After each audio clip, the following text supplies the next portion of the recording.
Okay. First question I've got for you, Mixu.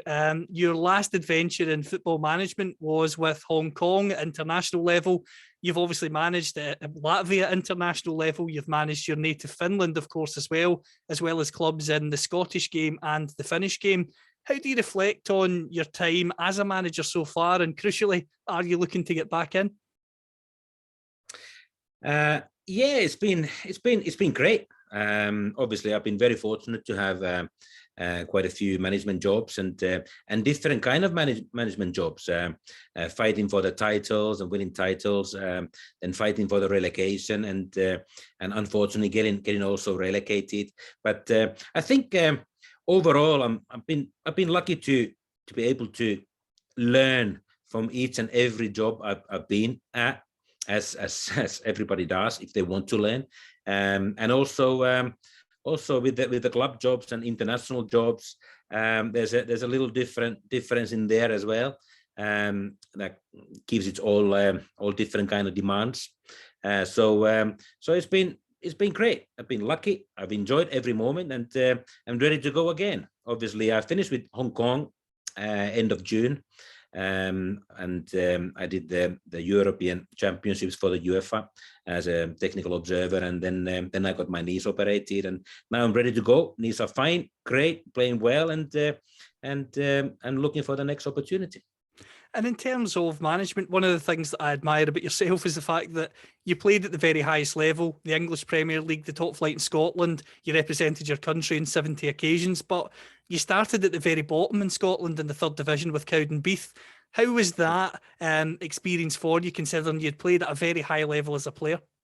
Yeah, it was an opportunity that was put to me. I had a knee injury. I was playing and coaching first team reserves and young boys youth team at the St Mirren, and then I got an opportunity to join Cowdenbeath as a manager, and they approached me, and I wasn't sure because it was part-time football, like you said, the lowest tier in Scottish football at the time, and it was I had a couple of questions. I had, can the players respond to my demands? Obviously, I demand professional attitude and approach, even though the club might be part-time, but from the players, and also to go Cowdenbeath low level like that. I had never been that as a player that level. I had never been a part-time player in my career, so there were a few questions, and I did ask a few experienced managers, Craig Levein and Alex McLeish. I asked their advice because Craig Levein had started his management career at Cowdenbeath, so he knew the club thoroughly, and he said it's a brilliant club. Germany is brand new, as he was. Gordon McDougall, fantastic man. And there was no problem with that. Then I asked McLeish about the level.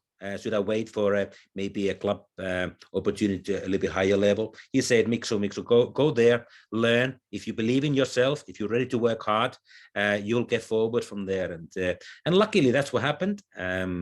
After a little bit over a year, and I moved on to the professional full-time club, and then on from that. So you know, a little apprehension beginning with, but the experienced managers I spoke to, like I mentioned, they helped me a lot, and then rest is history.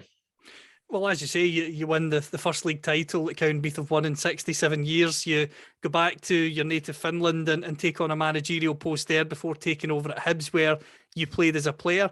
But before we talk about the rest of your managerial career, I want to rewind back to the start of your playing career.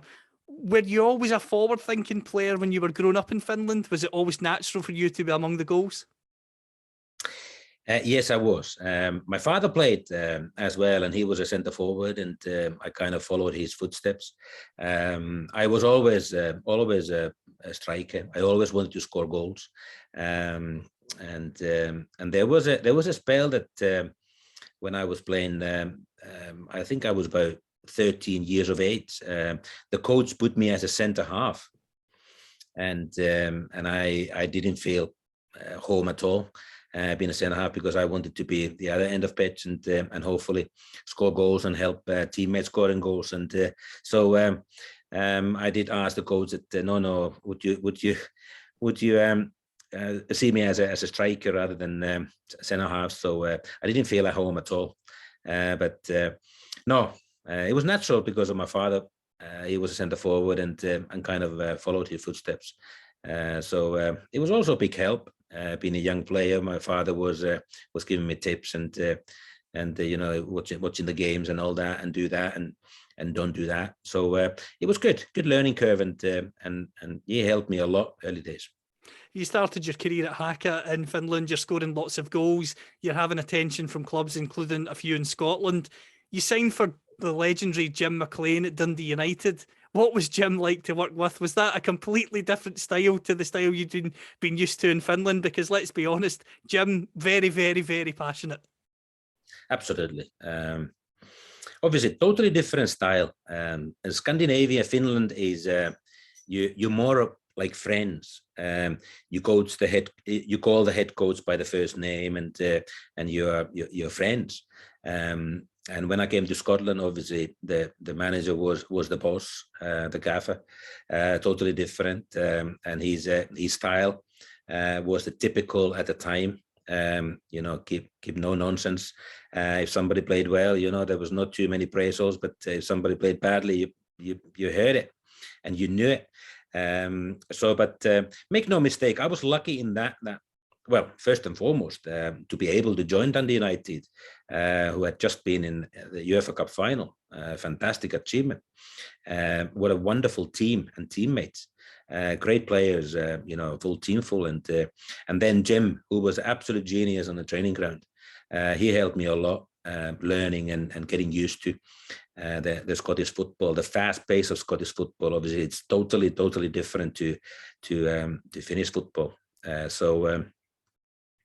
And that was helpful, but it was strange, and it was certainly different to what I had been used to. You were the top scorer in a couple of seasons while you were at Dundee United. You famously scored 4 goals against Morton in one game. You were part of the team that reached the Scottish Cup final against Celtic in 1988, the centenary year of Celtic. How do you reflect on that cup final and the whole experience around it? Yeah, it was a wonderful occasion.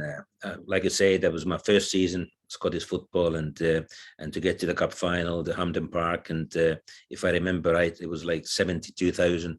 By far the biggest crowd I had played in front, and the all own spice to the match as well gave the Margaret Thatcher being at the match as well, and obviously the Scottish people. How can I say, they were not too pleased that she was attending the match as well, but and they made themselves heard. But it was as a match, you know, it was obviously a disappointment for us because we lost 2-1. Frank McAvenny scored two late goals, and Celtic won the cup. But it was wonderful occasion, and you know, the play in front of such a great big crowd and noisy crowd, and Hampden Park, which is legendary. Plenty of goals playing under a legendary manager at Dundee United, but interest in you from Aberdeen, who again are pushing to try and win trophies. How did the move to Aberdeen come about? Was it a smooth move? Because Dundee United and Aberdeen, as you know, are quite the rivals. Yeah, it was smooth. Obviously, I had heard rumours that you know, they might be interested in me, and I think the previous year we had like 3 replays in the cup against them. When I played for Dundee United, we had against Aberdeen, and I managed to score in every game against Aberdeen, and I think that started the speculation and all that. And I heard rumours, but well, then one late afternoon, Jim McLean phoned me and said that the club had been talking to Aberdeen, and they've reached agreement with the fee. So would I be interested in talking to them? And I obviously said yes, because Aberdeen is a fantastic club, big club, full of fantastic players. So I spoke to them, and everything went really smoothly and happened very, very quickly, as they do in football. And in terms of Aberdeen, you work under Willie Miller, who, of course, the Gothenburg great, the captain when they won the Cup Winners' Cup and the Super Cup. What was he like to work for? And again, what were those cup final memories like? You must have been frustrated after them, because you must be thinking, when on earth am I going to get a chance to actually lift the silverware that I feel that we've earned? Yeah, and it was first of all, Willie Miller was a fantastic manager. He really gave the team confidence. We all knew our roles. We had a clear tactics how we played, and hence we were quite successful. But yes, yet my first full season, we reached the League Cup final and the Scottish Cup final with Aberdeen as well. So it was disappointing that we lost on both occasions 2-1. This time to Rangers. So I was like that. Come on, hopefully I get another chance and lift the cup. And that. But it was all in all a successful season. But we were unfortunate in the cup finals, and it wasn't to be. It would have been great if we had lifted at least one of the cups, and obviously that league we battled well against Rangers, but they had a good team, and they ran out. They won all 3 trophies that season, and they were strong. Success does follow you, thankfully, at Bolton. When you move down south, you score in the playoff final, the club reaches the Premier League, you become the first Finnish player to play in the rebranded Premier League. Just on the promotion success, what was that game like? Because to get 7 goals in any game is a shock, never mind a game of that magnitude. Oh, it was a right roller coaster. It was a typical cup final day, late May, scorching, really hot day, and packed Wembley. Play a final prize promotion to the Premier League and in England. So all I remember was 20 minutes played, we were 2-0 down against Reading, and half an hour played, they got a penalty. Reading got the penalty. Thankfully, our goalkeeper Keith Brannigan saved it, and I remember Bruce Rioch, our manager, at halftime telling us, Come on, guys, keep it going. Branny's save is the sign. That's the sign. That's we'll come good. And 11 minutes before the end of normal time, Owen Coyle scored the 2-1 goal for us, and then 7 minutes before the end, Fabian de Freitas, a Dutch striker, scored 2-2, and we went to extra time, and it was incredible. And then I managed to score in the first half of extra time a 3-2 goal. First time we went ahead. What a feeling! That Bolton end, it just erupted, and it was fantastic, brilliant memory. And then we scored a 4-2 goal. And then they got the 4-3 goal right in the end. And I remember the last 5 minutes, Reading just bombarded our penalty area, our box, and we managed to hold on to 4-3 victory after the extra time. It was a fantastic match, eventful, but it was as a player, it was a right roller coaster. I tell you that. In terms of the Premier League, there is a great documentary on BBC at the moment talking about the sort of formative years of the Premier League. You were there in the thick of it during those years.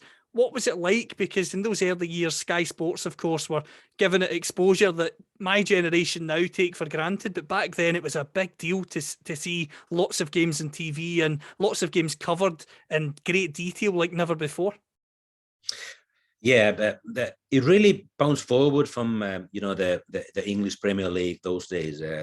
Like you say, Sky Sports, obviously played a vital role in that. It was broadcasted to all the pubs, the households, and it was growing fast. Everybody wanted to see the games and all that. Like now, it's huge. Obviously, there's other broadcasters as well, and nowadays, but those days it was only Sky Sports, and it was great. There was a real hype, that the things are getting bigger, things are growing, and it was good to be part of it. fantastic, and playing obviously fantastic stadiums every time, and then seeing the matches on TV, and tremendous time. What was Bruce Rioch like to work with? Because obviously he goes on to manage Arsenal. It doesn't quite work out for him there, but to even get the call to manage Arsenal means you must have something special. Yeah, he did really well for us.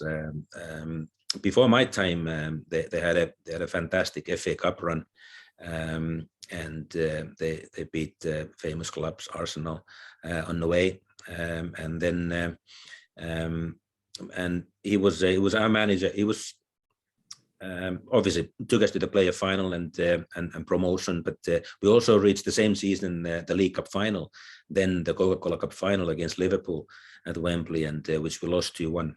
Another cup final defeat, but nevertheless, he did a fantastic job with Bolton. He really built the team. He really constructed the good, effective team and the good team spirit into the team. He was a typical coach those days who really took you by the hand on a training ground and let you know, taught you where to be, timings and all that. So really helpful, really good, and hence we got the results. Things didn't go according to plan to him at Arsenal, but nevertheless he merited the move there, and because of his fantastic exploits at Bolton, but then went on to manage many other big clubs. But I enjoyed working for him, but he was quite hard man to work with, but really helpful on the training ground. Like those days, almost all of the managers were. It was the same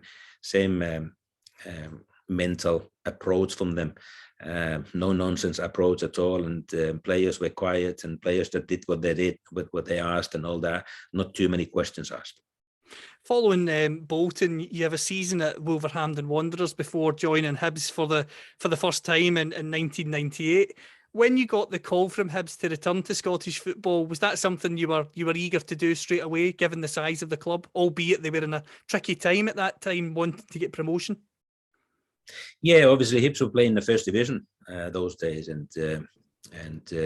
but I had no hesitation joining the club, because I knew how big club Hibs was, and I knew Scottish football. I loved my time previously in Scotland and Scottish football, so I had no problem joining Hibs, and then we had Alec McLeish as a manager, who I played with at Aberdeen.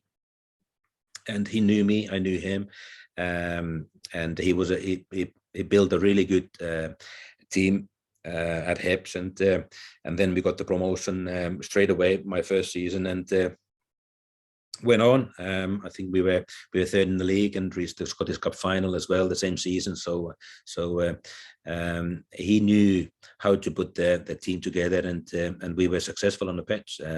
We have quite a few foreigners: Frank Saucés and Ulrich Laurses and Matthias Jacks and Russell Latapis and Zitelis, myself. So it was almost like a those days foreign legion. It was that era that foreigners started to come in masses, but it was enjoyable. On and off the pitch, we had a fantastic team spirit, and hence on the pitch we were successful as well. I have to ask you to talk me through the hat-trick against Hearts, 6-2 victory. What dreams are made of for anyone who follows the green side of the Edinburgh Derby? Yeah, obviously that was a fantastic night for us to win the match 6-2 against your arch rivals, and being 1-0 down quite early doors in the game, but we managed to get a couple of goals. I managed to be in the right place in the right time inside the penalty box just before halftime, and scored 2 goals. We were 2-1 up halftime.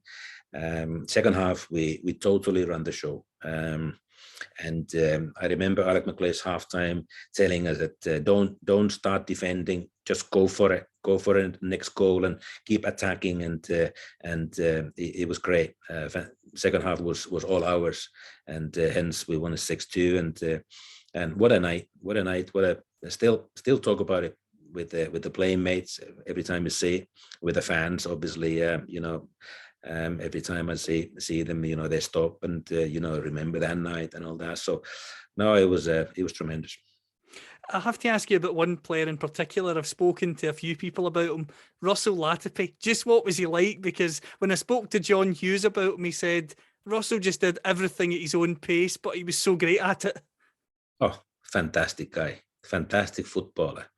Good friend. We were always roomies, with Russell and myself, and what a great guy. What a magician on the football pitch. Like Yogi said, he wasn't the quickest, but his timing was always immaculate.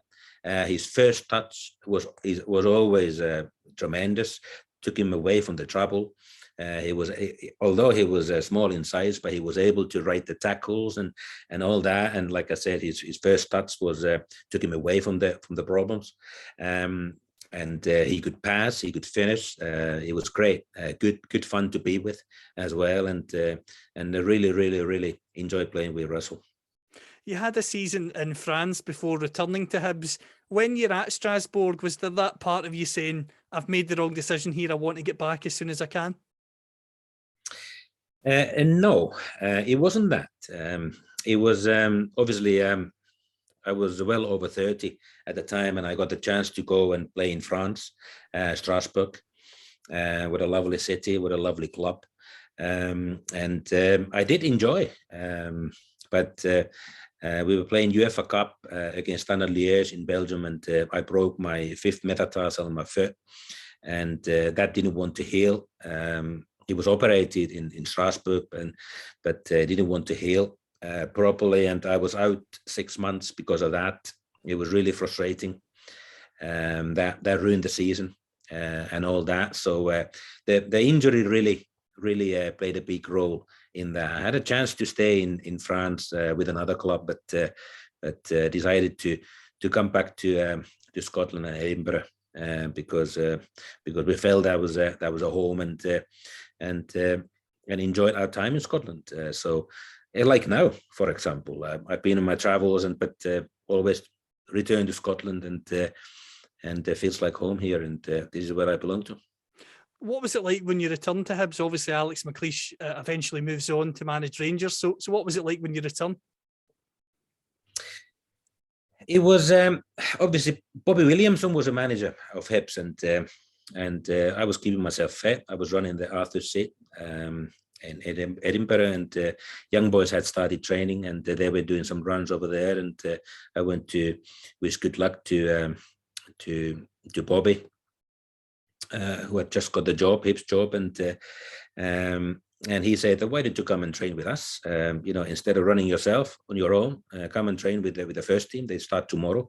So I joined the team, and then a few days later he pulled me after training and said, "Mixu, go and see Mr. Petri, because we would like to sign you," and all that. So I ended up signing a second spell with Hibs, and enjoyed it. Obviously, I had wonderful 3-year spell before that at Hibs, and it was great to be part of the Hibs roster again. I have to ask you about your international career, because not many people you speak to can say they've played for their country in 70 occasions and then went on to manage their country. Just how proud are you to be Finnish, first of all, and to have represented them not only as a player but as a manager for so many years as well? Extremely proud. It's difficult to explain. I remember when I was a captain of Finland first time, when I played, we played against France in Helsinki Olympic Stadium, and when the national anthem came, the tear came down, and obviously being a captain and all that, and big occasion, and then I remember when I got the management job, and the first time the same thing happened. It just overwhelms you. It just as a player, you're a fighter. You want to be ready for the game and all that, and suddenly there's a tear. The emotions take over. Wonderful moment, and it was the same first time when I got the management job with Finland, the first match, the national anthem, it really hit you. It really hit you. You're so proud, and you saw my father. My father used to play for Finland as well, and he was a captain of Finland. And I used to, as a young boy, being obviously on the stand and watching him play, and standing national anthem, and hoping that one day I'll be standing there. And then it all came through, and all happened for me, and it hit me, and it was wonderful. But so proud that I was asked to first of all play, and then to manage my own country. And in terms of your club management career, you had the opportunity to manage Hibs and the opportunity, of course, to manage Dundee United as well, two of your former clubs. First of all, on Hibs, what was it like going back there as a manager? Because we've talked about the 6-2 game, I've talked about promotion with Alex McLeish returning under Bobby Williamson, a club that you're always going to be synonymous with. Yeah, it was wonderful. It was great. Obviously, I had great memories being a player at Hibs. And then when I got the opportunity to manage them, again, I was really proud that I was given that chance. All in all, I really feel that the chance came early, maybe too early in my career, my management career. I was still trying to find myself. I was still finding my own way of doing things, but nevertheless, my time at Hibs, enjoyed it. We didn't play particularly well, but we reached top 6 both seasons, and got to Europe as well. It was a relative success, but I've often thought that if only that opportunity came a little bit later in my career, when I was more experienced and more in my sleeve. But it's things happen when they happen, and you learn from them. And then obviously after that, I was a year out from the game, and I went to Kilmarnock. Then I started to apply what I wanted to do, and we had a really good working relationship with the Kilmarnock players, and we played fantastic football, and surprised everybody, finishing 5th during that season. So it was great time, and I more or less kept that philosophy going ever from that. Obviously, developing furthermore, and learning every place I've been at it, and adding to that bow. And in terms of Kilmarnock, as you say, a massive success. You won the Manager of the Year award, which again sums up how good a job you were doing there. In terms of Dundee United, it was a very difficult time, but not only you had a difficult time at Dundee United, as the years after showed. Was Dundee United, in managerial terms, like Hibs in a way, the right club just at the completely wrong time, which was of course out with your control? Absolutely. You said it right.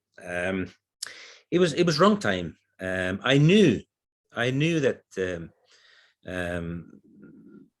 it wasn't good time for Dundee United. The club had just sold 13, 14 first team regulars, and it was a real rebuilding necessary at the club in the first team.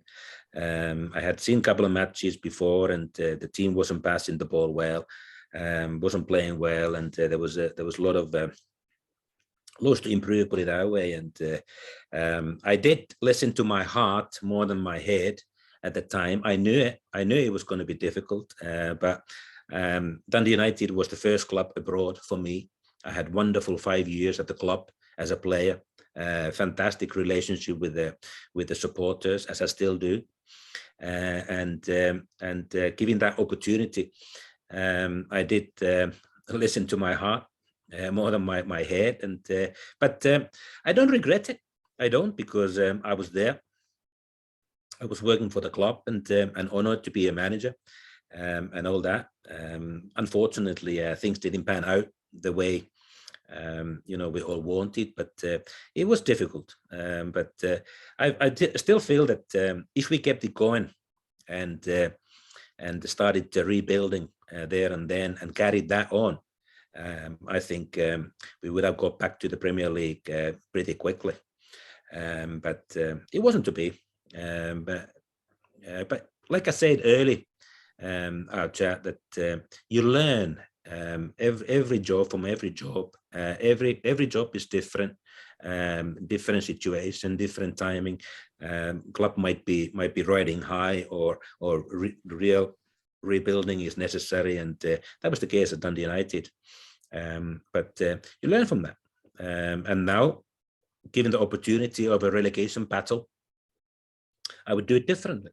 I was quite bullish at the time. I thought that we're gonna outscore. We're gonna go and pass the ball well, and which we did. Eventually, we improved immensely. To watch the matches early in the season when we just went in, to later, we passed the ball so much better. We created chances every match. Loads. We took a lead 9 matches. And we ended up losing the matches. So it was, somebody might say that it was then naive that you didn't close the shop and you didn't start defending and all that, and we did put that in mind as well. But it takes time to change the team. It takes time to really get it going. Unfortunately, the end result was a relegation, and that was a pity. But I still feel that if the club kept the nerve and we kept it going, the rebuilding and the developing the players and the bringing in young players, I think we would have been back in the Premier League very, very quickly. And the last question I've got for you, Mixu, given the fact that you've managed Hibs, you've managed Dundee United, you had the success at Kilmarnock, you've managed your nation, you had success at Latvia, you had an interesting experience with Hong Kong, albeit during the pandemic when things get tricky. Do you believe that you're a better manager now than you were in the past? And in terms of getting back in, are you open to considering options abroad, or are you looking at the UK market? 100%, I'm a better manager. 100%, surely. Like I said, I've got a little bit experience under my belt now, and being in many places, different circumstances. That all adds up. Thinking about the game all the time. I'm analyzing the Champions League, Europa League matches every time they're played for UEFA. I'm part of the Technical Observers Group, and doing the European Championships and analyzing what actually happens in the game, top level. That develops you. That learning never stops, and I'm learning every day. So yes, I am ready to consider anything really abroad, in Scotland, anywhere, and I'm not afraid to go difficult places. I'm not afraid to go to roll my sleeves up and work hard and make things better and get success. That's what it's all about. The bottom line is to improve the players. If you improve the players, you have a better team on the pitch, and then you're more successful. Obviously, you have to recruit, and giving a chance to recruit, bring in players that you like, you want, that type of players, and then improve them. That's the key. Brilliant. Thank you for your time. Thank you very much. Thank you.